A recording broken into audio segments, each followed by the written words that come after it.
क्या सिर्फ ईरान के साथ कारोबार करना अब भारतीय कंपनियों के लिए मुसीबत बन सकता है?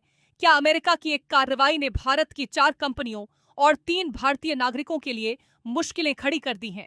और सबसे बड़ा सवाल, क्या ये सिर्फ शुरुआत है? क्योंकि इस कहानी में एक ऐसा मोड़ है जो इसे और गंभीर बना देता है। अमेरिका ने ईरान के खिलाफ अपना आर्थिक शिकंजा और कस दिया है। अमेरिकी ट्रेजरी डिपार्टमेंट ने भारत की 4 कंपनियों और 3 भारतीय नागरिकों पर प्रतिबंध लगाए हैं। आरोप है कि इन कंपनियों ने ईरान के साथ करीब 119 मिलियन डॉलर यानी 1000 करोड़ रुपए से ज्यादा का तेल और पेट्रोकेमिकल कारोबार किया। वे कहते हैं, खेल जब बड़े खिलाड़ियों के बीच हो तो छोटी सी चाल भी बड़ा तूफान ला सकती है। अब जरा ध्यान से समझिए कि अमेरिका ने किन कंपनियों को निशाना बनाया है। इस रिपोर्ट में देखिए, अमेरिकी ट्रेजरी के मुताबिक सदाशिव ओवरसीज लिमिटेड ने फरवरी 2024 से जून 2025 के बीच करीब 69 मिलियन डॉलर के ईरानी पेट्रोलियम प्रोडक्ट्स का आयात किया। अमेरिका का दावा है कि कुछ शिपमेंट्स का संबंध बोंजूर कमोडिटी एफजेडी से था, जिसे अमेरिका पहले ही प्रतिबंधित कर चुका है। इसके बाद पीपी सॉफ्टटेक प्राइवेट लिमिटेड और प्रकृतिस infra Impex India private limited का नाम सामने आता है।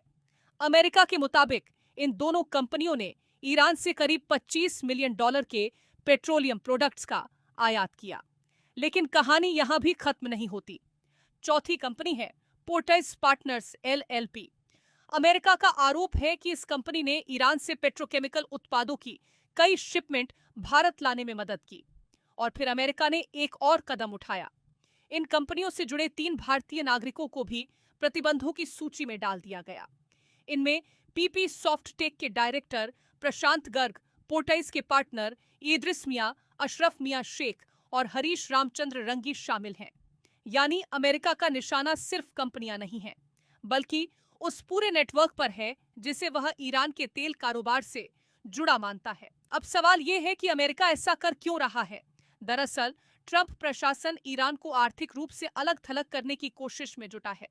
मकसद है ईरान की तेल और पेट्रोकेमिकल इंडस्ट्री से होने वाली कमाई को रोकना।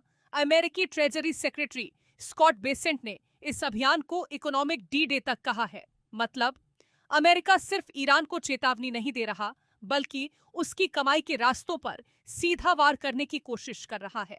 और यही वजह है कि अब सवाल भारत को लेकर भी उठने लगे हैं, क्योंकि ये पहली बार नहीं है जब ईरान से जुड़े कारोबार को लेकर भारतीय कंपनियां अमेरिकी प्रतिबंधों की चपेट में आई हैं। इससे पहले भी अमेरिका कई भारतीय कंपनियों और नागरिकों पर कार्रवाई कर चुका है।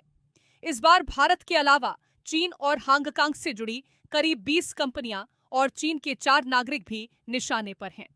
कुल मिलाकर लगभग 60 लोगों, संस्थाओं और जहाजों पर प्रतिबंध लगाए गए हैं। लेकिन अब कहानी का सबसे अहम हिस्सा, ईरान ने अमेरिका के इस दबाव को मानने से साफ इनकार कर दिया है। ईरानी विदेश मंत्रालय ने प्रतिबंधों को अंतर्राष्ट्रीय कानून और संयुक्त राष्ट्र चार्टर के खिलाफ बताया है। वहीं ईरान की संसद के स्पीकर मोहम्मद बाकर कालिबाफ ने अमेरिकी धमकियों को खारिज करते हुए कहा कि ऐसे प्रतिबंध ईरान को अपने व्यापारिक संबंध खत्म करने के लिए मजबूर नहीं कर सकते। यानी एक तरफ अमेरिका कह रहा है ईरान की कमाई रोकेंगे, दूसरी तरफ ईरान कह रहा है दबाव के आगे नहीं झुकेंगे। और इसी टकराव के बीच भारत की 4 कंपनियों और 3 नागरिकों के नाम सामने आ गए हैं। अब असली सवाल यही है, क्या अमेरिका की ये कार्रवाई यहीं रुक जाएगी या फिर आने वाले दिनों में ईरान के साथ कारोबार करने वाली कुछ और भारतीय कंपनियों पर भी शिकंजा कस सकता है? और अगर ऐसा हुआ तो भारत के कारोबार पर इसका कितना असर पड़ेगा? क्योंकि अमेरिका और ईरान की ये आर्थिक लड़ाई अब सिर्फ 2 देशों की कहानी नहीं रह गई है, इसकी आंच भारत तक पहुंच चुकी है। आपको क्या लगता है? अपनी राय हमें कमेंट सेक्शन में जरूर बताएं। साथ ही और भी अपडेट्स के लिए जुड़े रहे।